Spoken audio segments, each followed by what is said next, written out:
নমস্কার বন্ধুরা, জবজেনিক্স ইউটিউব চ্যানেলে আপনাদের প্রত্যেককে স্বাগত। ডিএ নিয়ে অত্যন্ত একটি খুশির আপডেট আপনাদের এই ভিডিওতে দিতে চলেছি। আপনারা অনেকেই কমেন্ট করছিলেন ডিএ বা বকেয়া ডিএ কবে পাওয়া যাবে, তার পদক্ষেপ কি নেওয়া হচ্ছে রাজ্যের তরফ থেকে।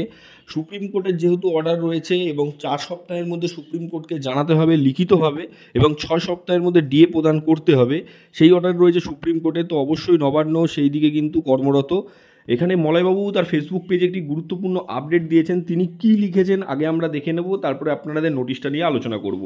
এখানে দেখুন, মলয়বাবু লিখেছে, বকেয়া ডিএ মামলা গত 26/7/2019-এ মাননীয় ট্রাইব্যুনাল বকেয়া ডিএ কারা ও কীভাবে ক্যালকুলেট করা হবে সেই বিষয়ে একটি নোডাল অফিসার নিয়োগের কথা বলেছিলেন।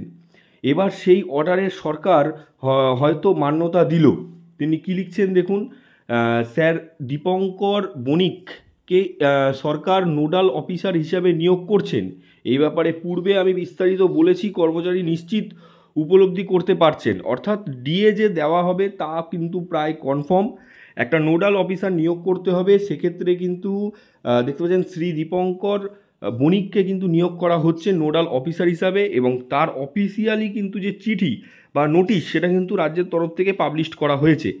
এছাড়াও একটি প্রসেস অলরেডি শুরু হয়ে গেছে নবান্নে। আপনারা জানেন অর্থ দপ্তরের তরফ থেকে বিভিন্ন দপ্তরগুলোকে খোঁজ নেওয়া হচ্ছে যে কার কতটা বকেয়া বাকি রয়েছে, পেনশনারদের কত বকেয়া রয়েছে, সমস্ত কিছু ডিটেলস লিখিতভাবে জানা হচ্ছে সফটওয়্যারের মাধ্যমে, এবং পরবর্তীকালে তা সুপ্রিম কোর্টকে জানানো হবে এবং 6 সপ্তাহ বাদেই কিন্তু ডিএ প্রদান করা হবে।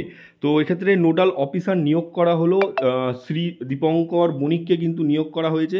সেই আপডেটটা কিন্তু মলয়বাবু তার ফেসবুক পেজে দিয়েছেন, যেটা খুবই গুরুত্বপূর্ণ প্রতিটা সরকারি কর্মী ও পেনশনারদের জন্য, যে আপনাদের ডিএ প্রদানের কাজ কিন্তু চলছে, কাজ কিন্তু বন্ধ নেই। সুপ্রিম কোর্টের অর্ডার যেহেতু রয়েছে সেক্ষেত্রে কাজ চলছে, নোডাল অফিসারও নিয়োগ করা হলো। সেক্ষেত্রে কিন্তু খুব শীঘ্রই আমরা আশা করতে পারছি আপনারা ডিএ বা বকেয়া ডিএ পেয়ে যাবেন।